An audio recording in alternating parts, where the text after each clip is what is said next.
O Lula tá desafiando os Estados Unidos e já falou que se o Trump trucar, ele vai pedir 6. Nesse vídeo eu vou te mostrar como essas tarifas de 50% e a possível retaliação do Brasil poderia afetar diretamente o seu bolso, porque quando a gente fala de investimento e economia pode mudar muita coisa diante desse tipo de situação. Meu nome é Leon, sou consultor de investimentos e bora para mais um vídeo. Para quem não se lembra, recentemente o Trump divulgou uma carta direcionada ao Lula falando de vários pontos que estavam incomodando os Estados Unidos na perspectiva deles. Ele começa falando do cerceamento de liberdade de expressão que estava acontecendo por parte do STF, né, acusando o STF de ser um dos grandes responsáveis desse cerceamento da liberdade de expressão e falando que isso teria afetado inclusive empresas americanas, como Twitter e Meta. E além disso, ele acusou o Brasil de não estar sendo recíproco em relação às tarifas. E por isso, ele aplicaria uma tarifa de 50% sobre vários produtos brasileiros, que inclusive, se eles quisessem jogar o mesmo jogo, teria que taxar muito mais. Então, na perspectiva do Trump, além do Brasil estar violando direitos humanos como liberdade de expressão, o Brasil ainda estava sendo pouco taxado se fosse para nivelar o jogo. Então, o Brasil estava mal na fita com o Trump. E muita gente usou isso para fazer um alarme assim absurdo, quando na verdade a gente viu que isso nem afetaria tanto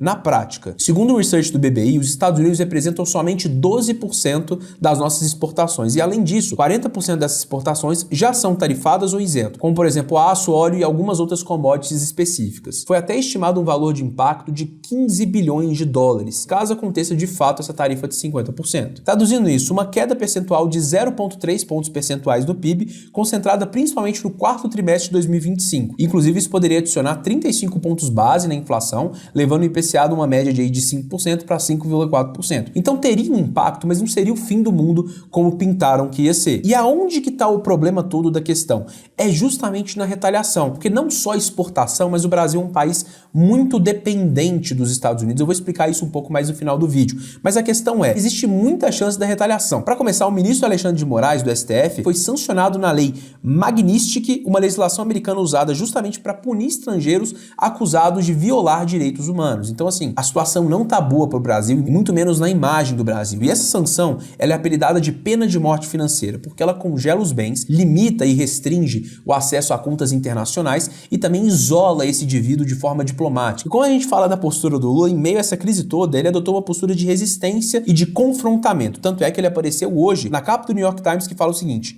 ninguém está desafiando o Trump tanto quanto o presidente do Brasil. Ou seja, o Lula realmente adotou uma postura que está tendenciando muito para uma retaliação. Então a gente tem que ficar esperto com isso e entender como que a gente se protege desses casos. E sabe por quê? Eu vou te explicar agora como que essa retaliação pode afetar o Brasil. Se o Brasil responder na mesma moeda e aplicar 50% a mais de tarifa sobre os produtos americanos, isso pode se transformar em um golpe direto contra a indústria brasileira e muito mais, uma tensão estrutural muito forte. O Banco Inter fez um research dessa possível retaliação e nos mostra alguns dados bem interessantes sobre isso. Eles usaram um modelo de equilíbrio geral com uma rede de produção intersetorial que abrange 67 setores e 127 produtos. Esse modelo capta impactos indiretos da tarifa ao longo da cadeia produtiva, ou seja, como que em cada parte da cadeia produtiva as tarifas de fato afetariam esses 67 setores. E sabe qual que é o resultado da retaliação? O PIB cairia 0,17 pontos percentuais com essa medida e 56 desses 67 setores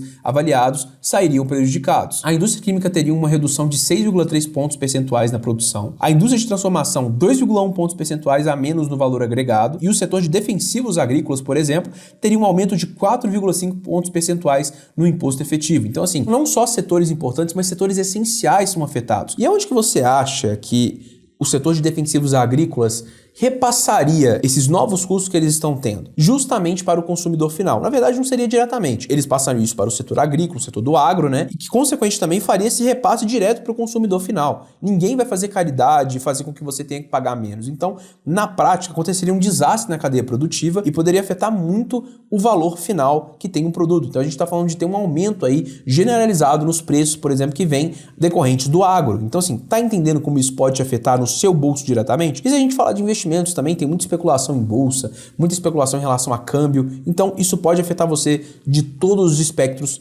possíveis. E além disso, o problema não está só nessa questão de possíveis aumentos de preços e por aí vai. Está na estrutura também. O Brasil ele é muito dependente dos Estados Unidos em diversos aspectos. Então, na prática, retalhar os Estados Unidos é quase que retalhar a si mesmo. Então, o GPS, por exemplo, todos os insumos que a gente precisa para fazer com que essa rede de GPS funcione estão em custódia dos Estados Unidos. Então, assim, serviços de internet, nuvem também, tecnologia embarcada, tudo isso depende dos Estados Unidos. E assim, beleza, a gente sabe que não é dessa forma que acontece, não é só porque ia ter uma disputa comercial, até mesmo uma guerra comercial, que os Estados Unidos poderia desligar esse serviço da gente. Mas assim, não é só porque você sabe que fulano não deveria, pelo menos, fazer alguma coisa que você vai provocar ele a ponto que ele faça. Isso poderia causar um colapso geral na economia brasileira se por acaso os Estados Unidos restringisse a gente de alguma forma nesse sentido, e poderia afetar a gente não só de forma econômica ali, que nem você tem alguns dados de indústrias que seriam afetadas, mas afetar todo mundo, desde indústria até pessoa física mesmo no dia a dia, um cidadão comum. Então assim, a gente tem que avaliar com muita calma o que está acontecendo,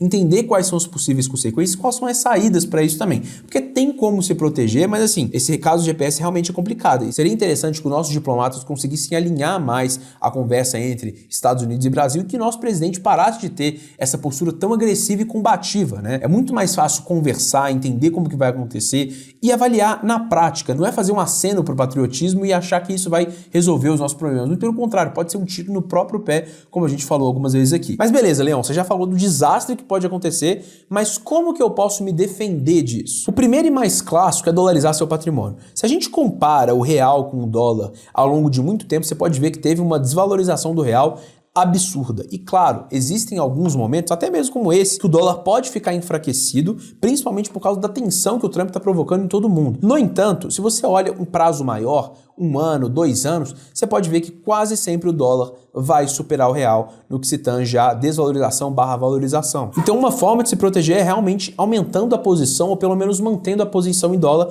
porque se acontece alguma desvalorização com o real, você está ali protegido tendo essa exposição cambial à moeda mais forte do mundo. E além disso, um ativo que sempre aparece em momentos de crise, como esse, por exemplo, é o ouro, né, que é uma proteção clássica em cenários de estresse. Então até colocando um gráfico aí na tela para você ver, vários momentos sensíveis e de estresse no mundo foram justamente um gatilho para que o ouro recebesse uma valorização muito grande, que é justamente o que acontece, porque é uma reserva ali muito segura, ouro é ouro e não vai mudar muito porque está acontecendo um conflito ou não está acontecendo. E você pode investir em ouro através de ETFs hoje em dia, tem bastante ETF como Gold 11, por exemplo, você pode usar ele para ter ouro na sua carteira também, não precisa comprar o ouro direto na sua casa, mas enfim, também é uma opção, só não é muito prático. E de forma resumida, o ouro não é para render, o ouro é para te proteger contra esses cenários. Mas aqui, vamos conversar esse assunto que eu sempre passo para vocês, que o ponto não é o que eu faço agora. Você tem que sair desse ciclo de sempre quando acontece uma coisa, você tem que pesquisar desesperadamente o que está acontecendo e o que você deve fazer com o seu dinheiro. O ideal é você criar uma estratégia, diversificação,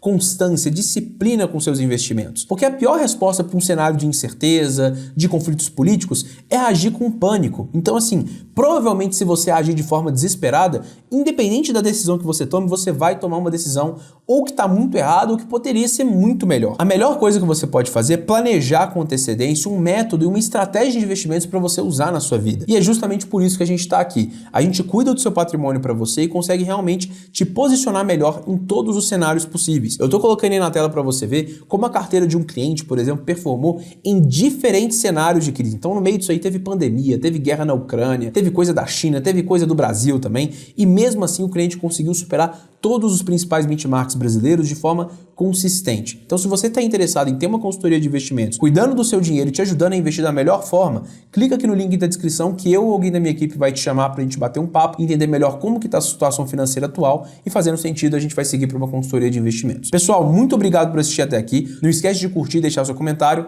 Muito obrigado, um abraço.